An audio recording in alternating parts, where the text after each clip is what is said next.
Sorry about that. Having some technical difficulties. Hopefully this time it actually works properly. Should be. I gave it a little bit of loading time. Worst case scenario, we might have to let buffer like once. Hopefully not. Just going to go ahead and fix that thumbnail again. Or maybe not. Might have to do that later. As long as it's playing up there. Just fix that later.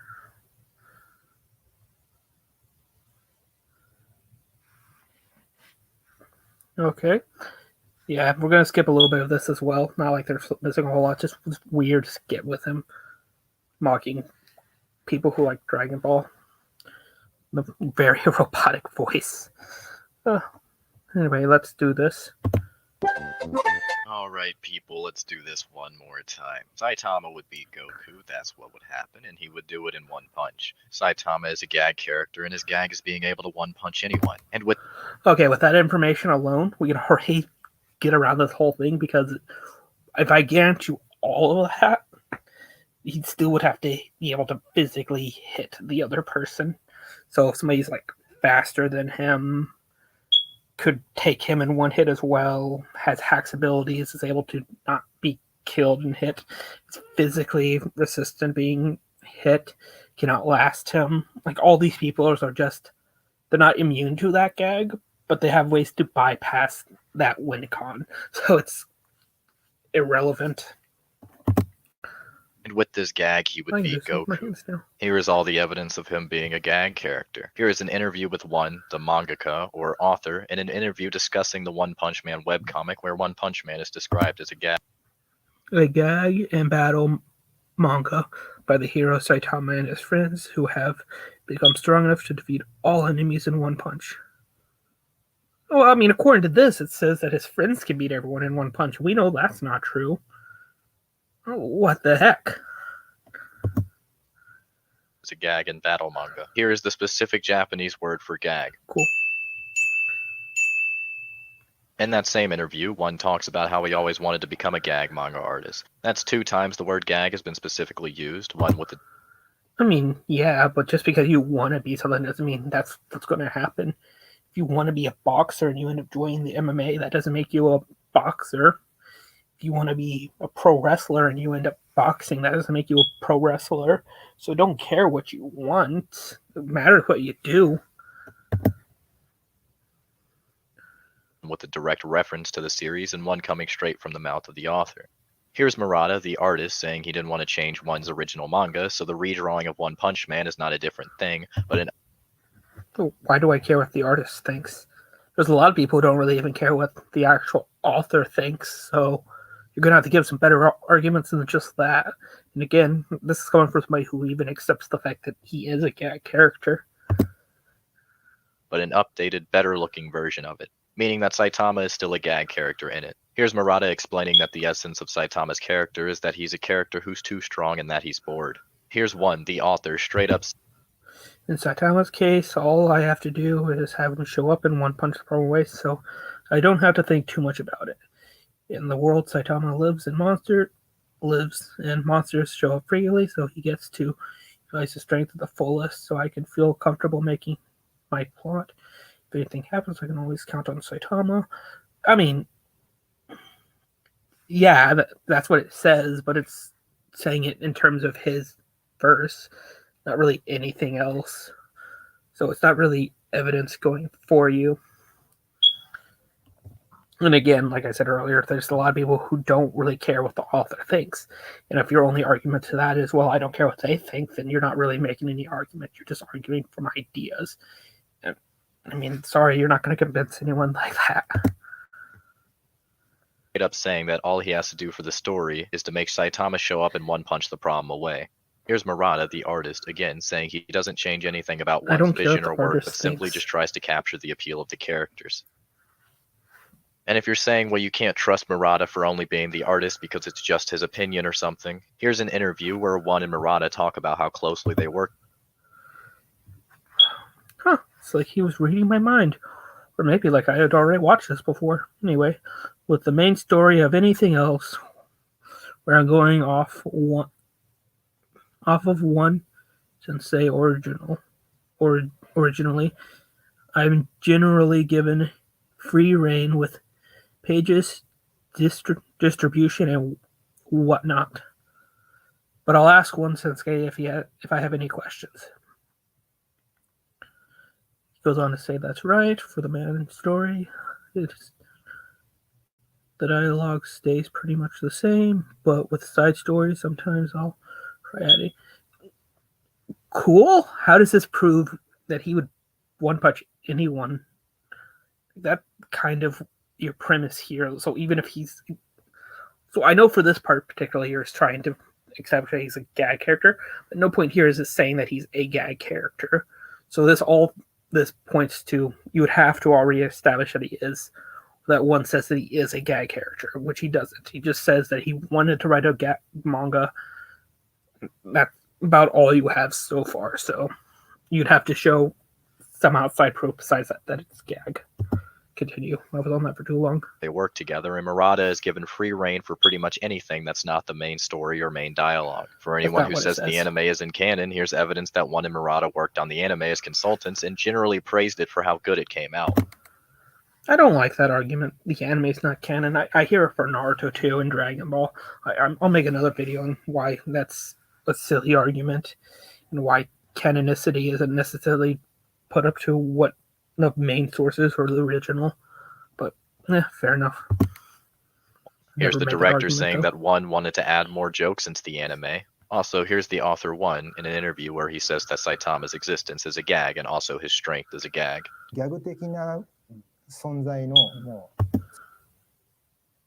Okay. Gag. Saitama is a gag-like, and I missed what the other one said. But yeah, none of those specifically just say that he's a gag character. He was kind of evolved around the idea of gags, which would be more parody-like. But again, I would generally give the gag argument anyway. But even we'll get more into that later. Just again, as I said earlier, maybe that was in the other recording. Live streams are a little messy sometimes. But yeah, I had already stated that even if you would give him the idea that he can beat everyone in one punch, that it goes against characters who can survive being killed or immune to physical hits and all that. So even if we give you that, again, it's irrelevant.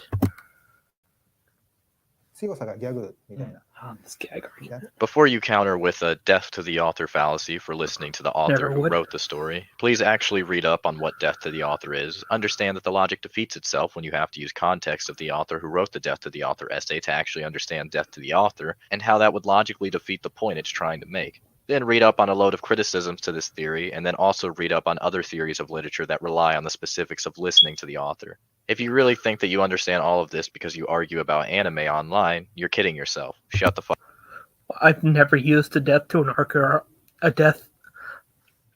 Sorry, words are escaping right now. I've never used the death to an author argument before. So that's kind of a mute point for me. Fuck up. Before you say Saitama can't be a gag because the story is serious, first off, did you not see anything that was just shown on screen in the last couple minutes? Nothing he showed within the past couple of minutes would prove that he's a gag character. Just that he was born from the idea of gag characters, which realistically could be parody. But no, I'm not refuting that. And secondly, if you're using the argument that One Punch Man has an anti-gag narrative, as in narrative that is specifically anti-gag, that's not a real term. Also, it's simply committing the fallacy of begging the question. Well, I'm just going to give you the fallacy then, and you'd have to prove why that's relevant. And two, I mean, yeah, you can have an anti-gag narrative and still be a gag thing. That's kind of like how you can have anti-parody plot points and still be a parody. It's not impossible. It's circular and sounds weird, but the world's gray. What do you want?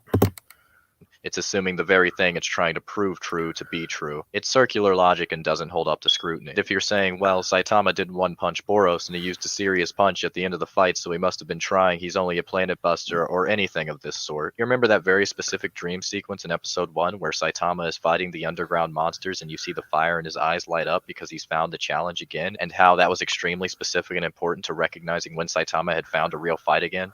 Yeah, he had none of that in the fight with Boros. That's irrelevant. That's from a dream. Or we're really using stuff from like the dream itself wasn't even real within the real show, so we can't use that to say what would happen if he actually got that challenge. And again, that would be contradictory to the fact that we know that he did have to throw at least out some amount of power in order to stop Boros' punch. It's actually referenced multiple times where Saitama says, yeah, you're strong, you're tough. This is very close to what an actual fight would be. So there's more reason to believe that Boros is getting closer to his level than not. He's not exactly on his level, but he's approaching. That's the point. The data book also kind of backs that up as well, saying that Saitama was some sort of clobbered by Boros' full power. If you go back and watch the episode, from the first punch, Saitama breaks Boros' armor and isn't surprised, literally just says okay while Boros monologues about how strong he is, similar to how he did with every other monster throughout the series. Vaccine Man, Sea King, now Boros. Yeah, but Boros survived that punch. Like, you can't tell me that had been any other monster wearing that armor they would have survived. That's just ridiculous. Saitama throws another punch and tears off Boros' arm with the force, still isn't even surprised, and just... Oh yeah, that didn't destroy his armor. Thank you for proving my point. His armor itself is so tough that it can survive hits from him. Tells Boros he's strong. Throughout the fight, Saitama doesn't even directly attack Boros, literally just throws out his hands to barely block the attacks and lets Boros attack him. Still isn't surprised, cool. No light in his eyes. When Boros shoots that shockwave of explosive energy, Saitama just stands up, not surprised, no light in his eyes. Boros punches... That's going to be a thing. I'm just going to have to deal with the light in his eyes argument. It's a weird one to go with.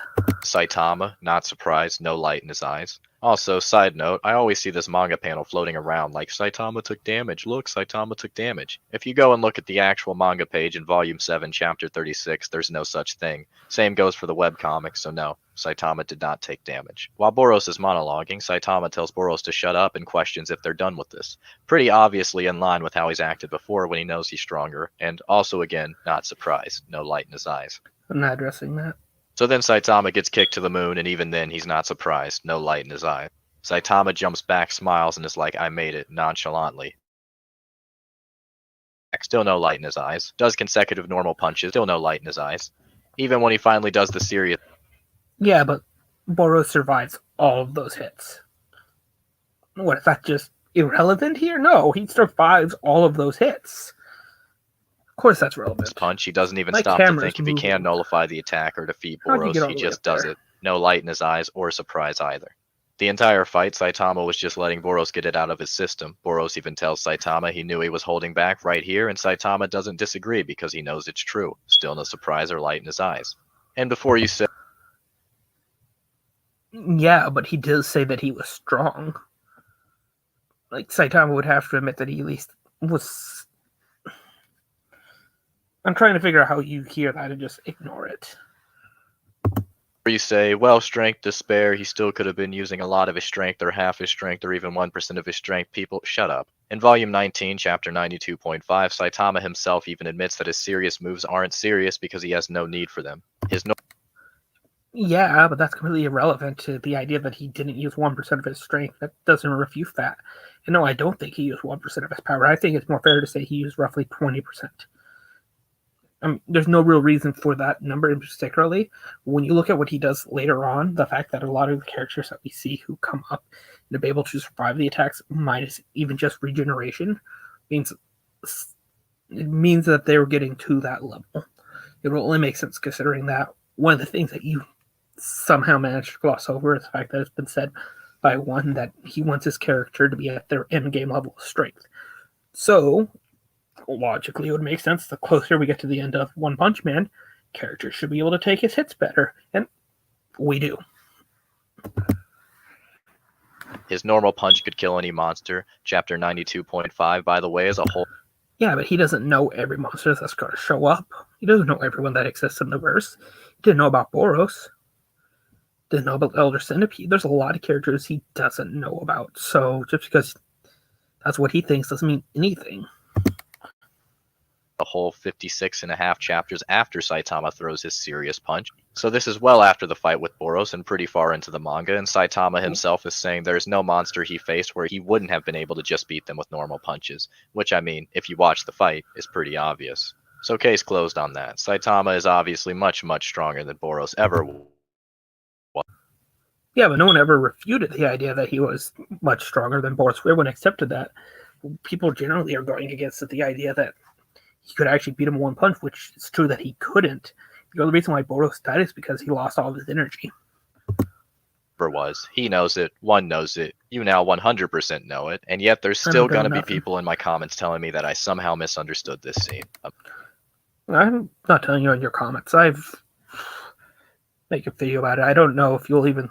I know that you know about my existence. We've talked multiple times.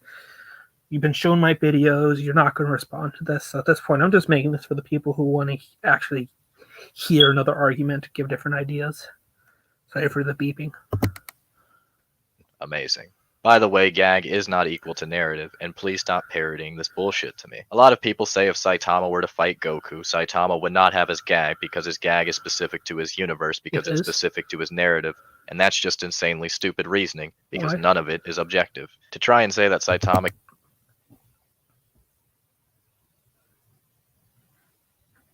cannot have his gag because it's tied to his narrative through plot or author or whatever you want to tie it into, well, one, you're placing an arbitrary stipulation on character fights that has no objective basis on anything.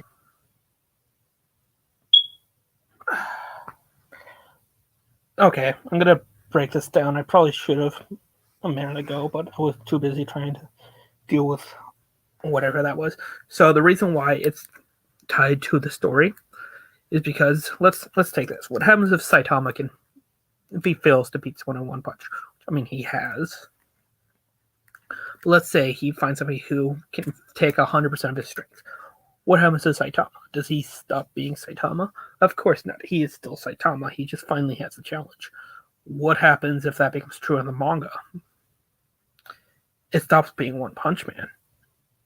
Saitama doesn't rely on that fact at all. It's the anime / manga that does. So of course it's part of the story. The arbitrary, your part 1 for your rules there, the reason why it's there and why it's not arbitrary, I mean, it kind of is, but it's standard battle rule assumptions. If you don't want that there, you need to address it. You need to say something. Then you and whoever you're debating or talking to would go off that, but yeah, it's thumb of rule stuff, man. Why do I need to explain that to you? It comes down to you saying Saitama can't have his gag because I said so. That's not... No, that's not what that is. I just explained why that is. Objective truth. That's an arbitrary rule you're placing on the fight for literally no reason. And it's to get stuff to be evened out. If we start giving stuff based off story, then something like Hercule's ability to just get super lucky is in play. So even Hercule beats Saitama by that rule. Would King beat, like, one above all? Like, there's so many characters who we can think who just get lucky based off their story alone. But according to this argument, they would do that outside of the story too. That's just ridiculous. Or as you would put it, just dumb. And reason number 2, this whole plot narrative BS is just dumb. There's tons of characters with the specific power of plot manipulation and rewriting their own stories or interacting with the story in ways other characters can't. Yeah, but that would be their power. Like, if you have reality warping abilities, that's different from just getting lucky. It's two different things. Again, I don't know why I need to explain that to you. Some of them have this integrally tied to their character. If your reasoning is that Saitama... Deadpool can't always do that. It's not integral to his character. Did you see the last Deadpool movies? Saitama wouldn't be able to use his gag because there's no plot or no narrative or no author for him to interact with via his gag. Then the same would have to reign true for every character who has some sort of plot manipulation ability. Which is... No, that's not true. That's not true at all. Why would that be true? Again, if the character actually just flat out has that power, then that's fine. But if it's just there just because the story just kind of says it is, that's something different. There's the difference between me being able to move a planet to me via my abilities to control gravitational pulls, and me pulling a planet towards me just because. Just dumb, and also again, like reason 1, is based on nothing other than an arbitrary rule you're trying to place on what someone else is saying without actually attacking their argument. Either way you I have a feeling you don't really listen to the arguments. want to defend it. The point is, conflating gag and narrative or saying it's because of plot that Saitama is a gag, then you're basing it off literally nothing, and also you're just wrong since Saitama is a gag character, something integral to his character, and taking... No, it's not. I just explained why it wouldn't be. Even if we did, like, again, the gag is he beats everyone with one punch, so if he can't hit the person... that away from him would... If he can't hit the person, or his ability to one punch them is nullified via physical negation or something like that, then it's irrelevant. Essentially be getting rid of what makes Saitama, similar to what Murata was saying here about not changing Saitama's appeal. So please stop parroting this bullshit that Saitama's gag is strictly tied to his narrative. It's based on nothing and is literally just a misunderstanding of how words, storytelling, and fictional characters can fight work. No, it's just your want to just make Saitama ridiculously powerful, as if his likability is tied to the fact that he can one punch everyone. That's just not true. Stop overhyping Saitama. You're just making people not like One Punch Man. Counter argument is that Goku is immune to gags. People keep telling me this, and it's just not true, because I mean...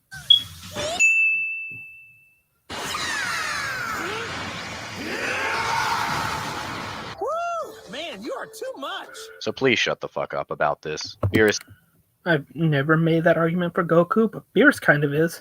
Is not immune to gags either. Someone thinking he is because everyone wanks him off is not equal to him actually being immune, especially since he gets got by a gag at the end of the specific episode anyway. To sum it all up, Saitama is and has always been a gag character. He did not take...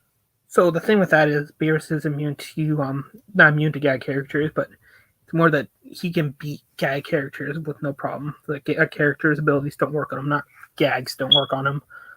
You really need to pay attention to what's said.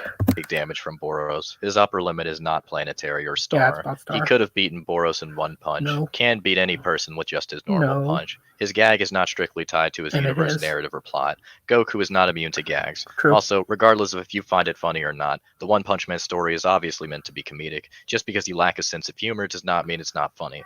With this information, we can conclude that Saitama, with his gag, can beat Goku in one punch. Man. That was a bad joke, and I'm going to leave it off there. Well, this has been all. Thank you. You all have a good day. Goodbye.